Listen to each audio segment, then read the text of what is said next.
여러분 안녕하십니까? 주간 종합 뉴스입니다. 예상치 못한 집중폭우 때마다 소규모 상가나 주택 등 피해가 잇따른다는 보도 어제 오늘 일이 아닌데요. 남구가 상습 침수 피해를 막기 위한 대대적인 정비에 나섭니다. 행정안전부 공모사업에 선정돼 500억 원이 넘는 사업비를 지원받아 추진합니다. 김윤정 기자입니다. 부산 남구 대연천 일대입니다. 집중폭우에 하천 수위가 상승하면서 일대는 종종 침수 피해를 입습니다. 여기 책방에 썼는데 또 책이 다 젖고 옛날에 그랬잖아. 옛날에 연물바다, 전부 물바다. 지난 2020년 7월 중 쏟아진 집중호우에 공공시설을 포함해 500여 곳이 물에 잠겼습니다. 이곳 일대는 지난 10년간 4차례 이상 도로와 주거지 등 900여 곳이 침수 피해를 입었습니다. 단기간 집중호우로 인명과 재산 피해가 우려되자 지난 6월부터 재해 위험 개선지구로 지정됐습니다. 내년부터 남구는 대대적인 침수 피해 예방 사업을 진행합니다.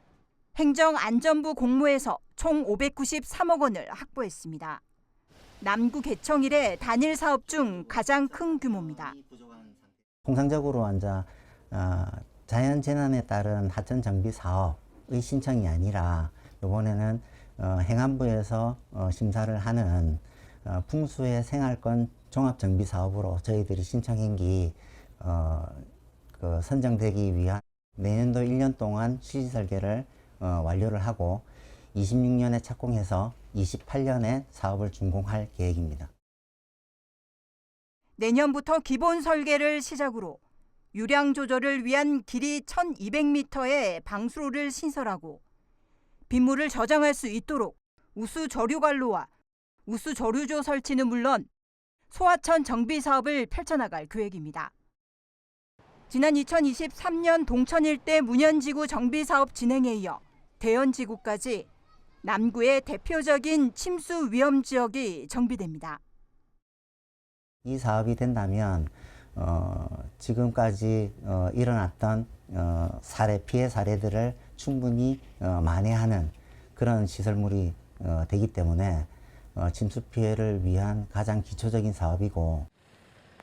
하지만 사업이 완료되기 전까지는 태풍과 집중호우 기간 중 상습 침수 구역에 대한 주기적인 순찰 강화 활동 등 침수 예방에 소홀함이 없어야 할 것입니다. BTV 뉴스 김윤정입니다. 택배나 배달 그리고 대리운전을 하는 이동 노동자들을 위한 쉼터 도담이 부산에 처음 문을 열었습니다. 이동 노동자 쉼터는 어떤 역할을 하고 또 어떻게 이용할 수 있는지 알아봤습니다. 김석진 기자입니다. 부산 도시철도 1호선 동래역 인근 공터. 30제곱미터 규모의 컨테이너 시설이 보입니다. 지난 8일 들어선 이 시설은 도담이란 이름의 이동 노동자 쉼터입니다. 이동 노동자를 위한 지원센터는 부산의 서명과 사상, 해운대 등 3곳이 있는데 간이 쉼터가 만들어진 건 이곳이 처음입니다. 내부엔 공기청정기와 정수기, 의자 등이 있고 휴대전화 충전은 물론 무선 인터넷도 사용할 수 있습니다. 또 더위나 추위를 피할 수 있는 냉난방 시설도 갖춰져 있습니다. 하지만 아무나 이용할 수는 없습니다. 택배기사나 보험 설계사 등 지원센터에 등록한 노동자만 가능합니다. 저기 이용해 보셨어요? 아니요, 한 번도 안 해요. 그러면 이용해 보실 생각은 있으세요? 네, 한번 궁금하긴 하던데. 뭐 휴대폰 충전할 때도 있고 뭐 여기 생수도 있을걸요. 네네네. 네, 그런 거 먹고 이동자 이용하긴 편하죠. 이 쉼터는 24시간 무인으로 운영됩니다. 시는 이용 편의를 위해 당분간 현장 근무자를 배치한다고 밝혔습니다. 그런데 현장 근무자는 보이지 않고 이용하는 시민도 없는데 불이 켜져 있습니다. 만약 불이 꺼져 있으면 불이 꺼져 있다고 또 안 하신다고 생각하실 수도 있고. 네. 예, 그리고 또 날씨 그거예요. 저희 원래 보면은 지나가시는 분들 아직까지 이제 저희가 10월 8일날 개소했거든요. 네. 그래가지고 이제 조금 이런데 여기 한다는 걸 좀 알려드릴 필요도 있고 이래서. 지난해 이동 노동자 지원센터를 이용한 노동자는 5만 8천여 명. 센터를 이용한 노동자라면 누구나 쉼터도 이용할 수 있습니다. 이들 노동자들이 센터를 주로 이용하는 시간대가 밤늦은 시각인 만큼 무인으로 운영되는 쉼터의 안전 관리도 필요해 보입니다. BTV 뉴스 김석진입니다. 65세 인구 비율이 23%를 넘어선 부산은 2030년에는 고령 인구가 30%에 달할 것으로 전망되고 있는데요. 전국에서 가장 먼저 초고령 사회로 진입한 부산시가 노인이 행복한 도시 만들기의 첫걸음으로 하하 365 프로젝트를 추진합니다. 박재한 기자입니다. 노인 일자리와 환경 문제를 연계한 부산 1호 우리 동네 ESG 센터입니다. 일자리 사업 참여자들이 지역에서 수거한 폐 플라스틱을 재활용해 친환경 제품을 제작하고 판매까지 이루어집니다. 환경 체험 교육도 진행합니다. 부산시도 노인 행복 도시 조성을 위해 대학 시민사회와 머리를 맞댔습니다. 신노년의 욕구를 반영해 노인 복지시설과 인프라 확충 등 하하 365 프로젝트를 추진합니다. 행복하고 건강하게 나이 들기를 표방하는 우리시 복지정책 브랜드입니다. 하하 365 프로젝트는 365일 늘 어르신들이 행복하고 건강하게 지낼 수 있도록 생활에서 체감할 수 있는 3대 분야 국의 핵심 과제를 추진할 계획입니다. 시는 부산 가톨릭대학교와 협업해 하하 캠퍼스를 조성하기로 했습니다. 캠퍼스의 유휴 공간을 여가와 연구, 산업 육성을 결합한 대규모 시니어 복합단지입니다. 노인복지관과 노인교실을 365일 운영하고 ESG 센터도 16개 구군으로 확대합니다.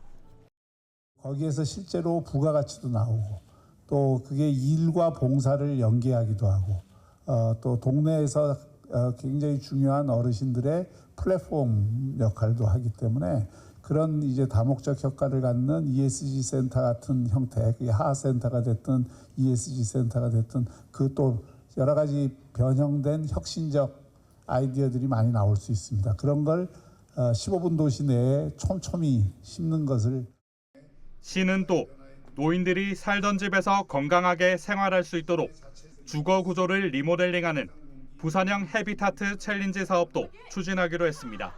BTV 뉴스 박찬입니다. 최근 수영구 분양아파트 1순위 청약이 성공적으로 마감되면서 부산 부동산 시장의 상승세가 기대되고 있다는 보도했었는데요. 부산 지역 부동산 시장도 서울과 유사하게 양극화 현상이 뚜렷해질 전망입니다. 김윤정 기자의 보도입니다. 부산 지역 아파트 분양 시장이 꿈틀대고 있습니다. 최근 1순위 청약이 마감된 첫사례 이후 미분양으로 골머리를 앓던 부산의 한 아파트 건설사가 미분양을 털어내기 위해 분양가 할인에 나섰습니다. 분양 시장에 이어 입지가 우수한 상급지를 중심으로 아파트 값도 반등하는 추세입니다. 실제 전통적인 상급지인 해운대구 마린시티 등에서 최근 신고가 거래가 이뤄지고 있습니다. 하지만 부산 지역 집값은 평균적으로 여전히 하락세입니다. 전문가들은 부산 지역 하반기 분양 시장은 인기 주거 지역을 중심으로 분양 시장의 양극화도 심해질 것이란 전망입니다.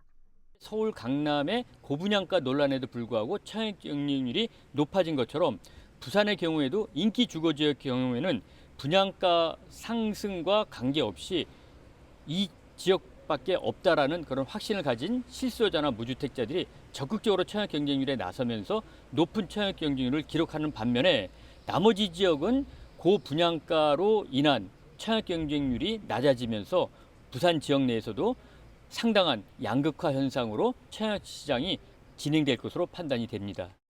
여기다 금리 인하는 부동산 경기 둔화로 지켜만 보던 내 집 마련 실수요자들과 투자자들을 조금씩 움직이게 합니다. 현재 가계대출 부실 우려한 정부가 대출 규제를 완화해야지만 이러한 금리 인하 효과가 나타나고 그로 인해서 우리 지역 주택시장이 조금 활기를 띠고 정상화로 갈 수 있을 것으로 생각이 됩니다.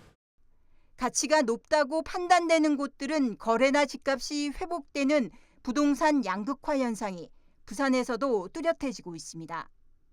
부산 지역 하반기 분양 시장은 어디서 훈풍이 불지 주목됩니다. BTV 뉴스 김윤정입니다.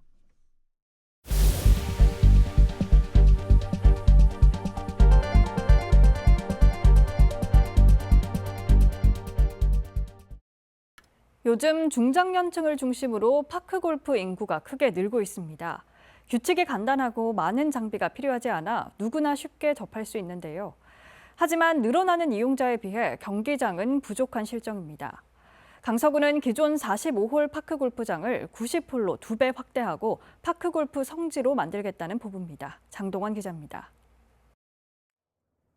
지난 10일 오전 평일이지만 파크골프장은 골퍼들로 가득 차 있습니다.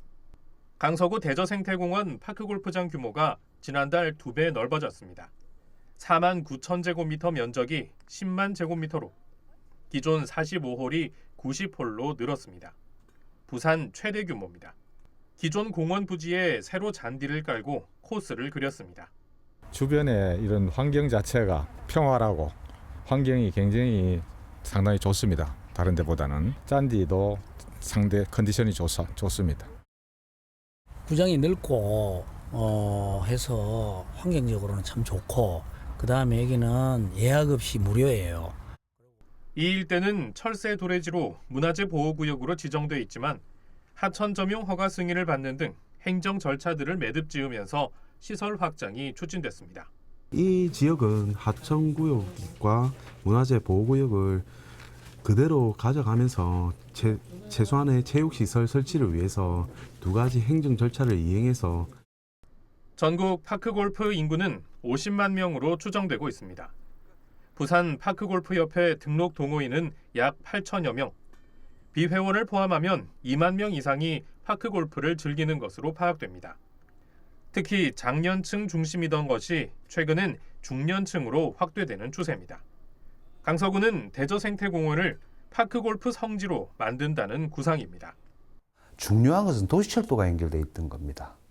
그래서 45홀이면 부산에서도 제일 규모가 큰 파크골프장인데도 불구하고 대기 인원이 너무 많은, 너무 복잡한 이제 이런 골프장이 되었습니다. 그래서 비교적 하천은 그 부지에 여유가 있기 때문에 또 부가적으로는 이 대저 지역의 이 상권 활성화. 확장된 파크골프장은 현재 임시 개장 중입니다. 오는 26일 강서구청장배 대회를 열면서 정식 개장하게 되는데 그동안 드러난 문제점들을 개선해 나간다는 계획입니다. 잔디는 지금 한번 깔아놓으면 2번, 3번 하기 어렵기 때문에 잔디를 까는데 많은 비용을 투입을 하고 부대 시설들은 조금 부족합니다. 그래서 그거는 앞으로 차근차근 최신 트렌드에 맞게 보강해 갈 계획입니다. 구는 앞으로 18호를 추가하겠다고 밝혔습니다. 총 108호를 조성해 경기 운영에 차질이 없도록 한다는 방침입니다. 한편 지역 경제 활성화를 위해 상권이 형성돼 있는 대저 일동 신장로와 파크골프장을 연결하는 방안을 모색하겠다는 입장입니다.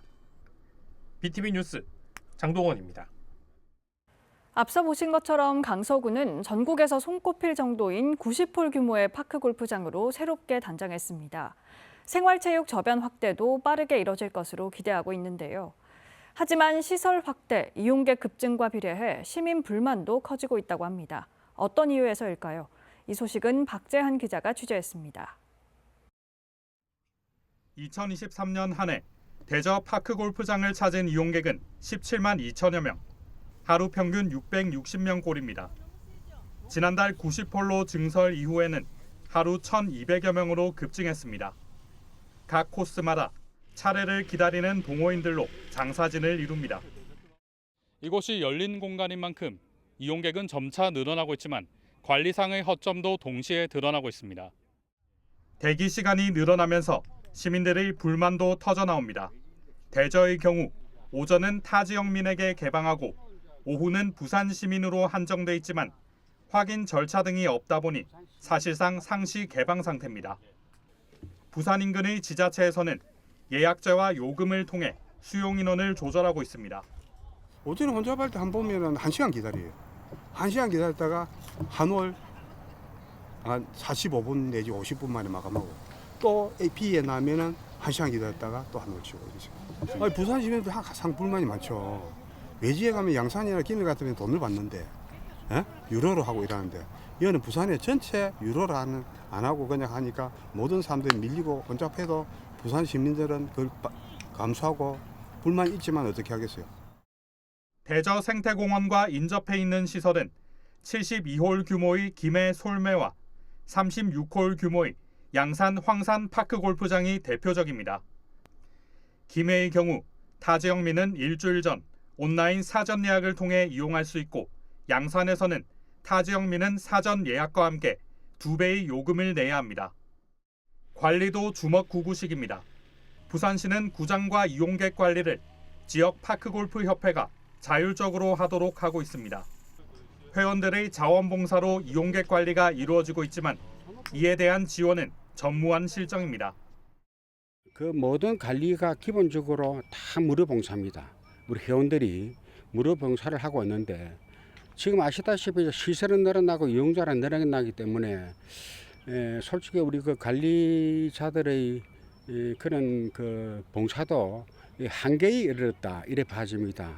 이게 현실적으로 실비 정도는 시에서 예산 마련이 돼 가지고 좀 지원이 돼야 될 그런 문제다 이렇게 생각이 됩니다.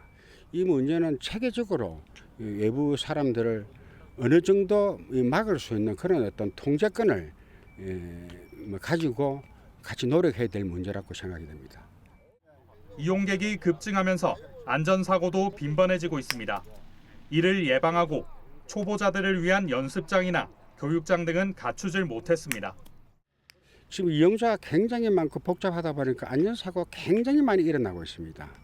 주로 그 이제 초보자들이 그 안전사고를 많이 유발시키는데, 그 이러한 문제를 해결하기 위해서는 지금 이렇게 많은 시설을 가지고 있으면서도 연습장 하나가 없습니다.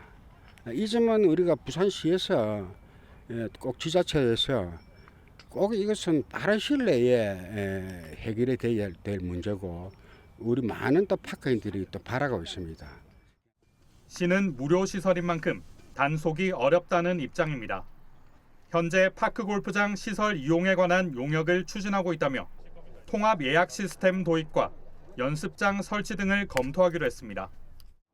전체가 이제 연습할 수 있는 구장은 사실 좀 없는 건 사실입니다. 4억 정도 배정돼 있는데 그보다 더 많이 파크 골프 시설 유지 보수해가지고 좀 더 많이 확보하려고 좀 노력하고 있습니다. 지금은 파크 골프장을 어떻게 유지 보수하느냐 이런 부분에 대해서 신경을 쓰는데, 내년부터는 그런 부분도 신경을 쓰도록 하겠습니다.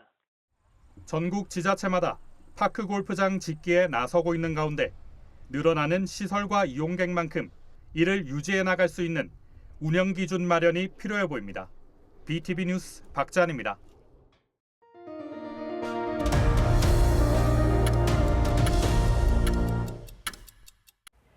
올해 부산국제영화제는 집행위원장 직무대행 체제에다 예산 축소, 예매 오류까지 다소 어수선한 분위기였는데요. 하지만 역대 가장 많은 관객이 부산을 찾았습니다. 김윤정 기자의 보도입니다. 열흘간의 일정을 마무리한 제29회 부산국제영화제.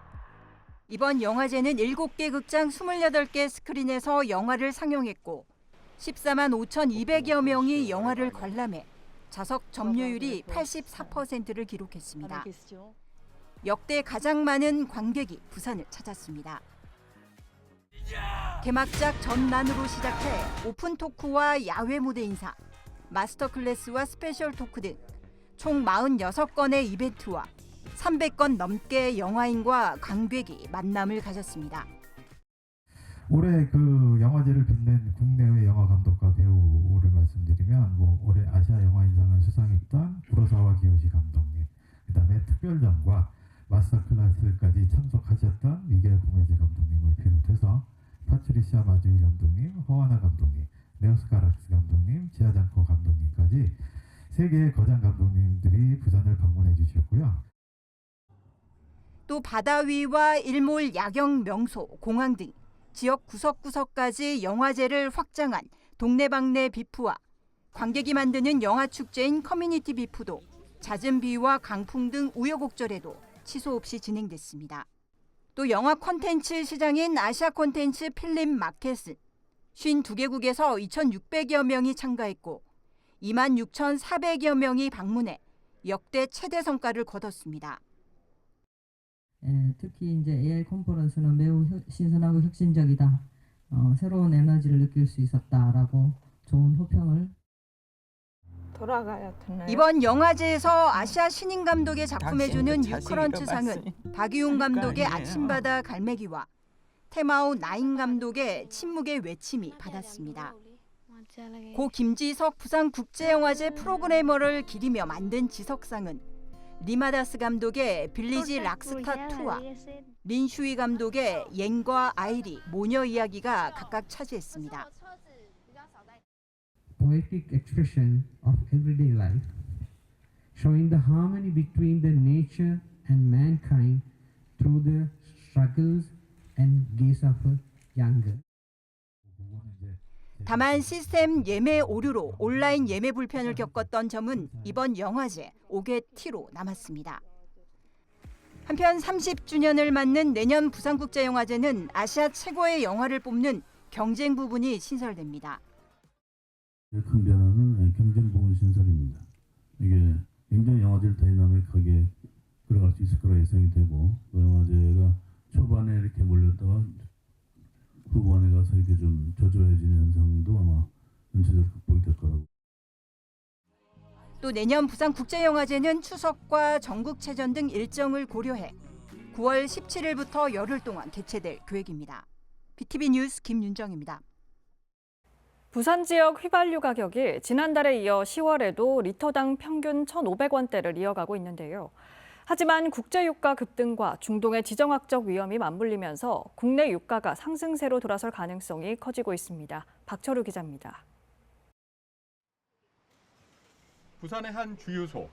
10월 14일 기준 리터당 휘발유 가격은 1,498원.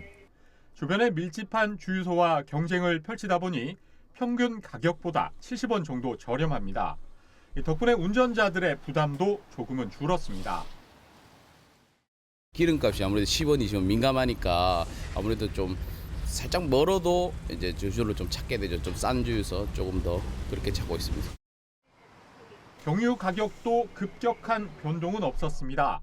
2022년 경유 가격이 휘발유 가격을 웃도는 역전 현상이 있었지만 이후 안정세를 찾고 있습니다. 그 배춧값 못지않게 이거는 매일 사용하는 교통수단이니까 기름이 오르고 내리고에 대해서 굉장히 좀 찾아다니는 편이죠. 낮은 가격으로. 한국석유공사 유가 정보 시스템 오피넷을 살펴보면 부산 지역의 리터당 휘발유 가격은 1,598원, 서울보다 95원, 전국 평균보다 24원 저렴합니다. 하지만 국제유가 급등과 중동의 지정학적 위험이 맞물리면서 국내 유가가 상승세로 돌아설 가능성이 커지고 있습니다. 국제유가는 이미 올랐습니다. 주유소는 일단 무조건 정유사 가격을 보고 장사를 하는데 이런 부분에서 지금 여러 가지 복합적으로 유가가 혼란스러운 상황입니다. 국제유가 변동은 통상 2주에서 3주가량 차이를 두고 국내 주유소 가격에 반영됩니다. BTV 뉴스 박철우입니다.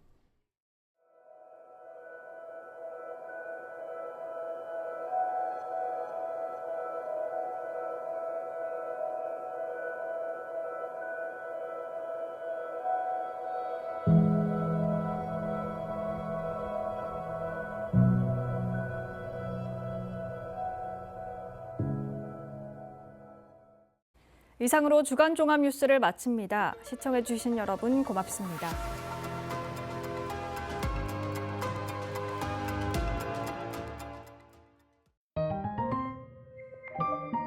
채널 BTV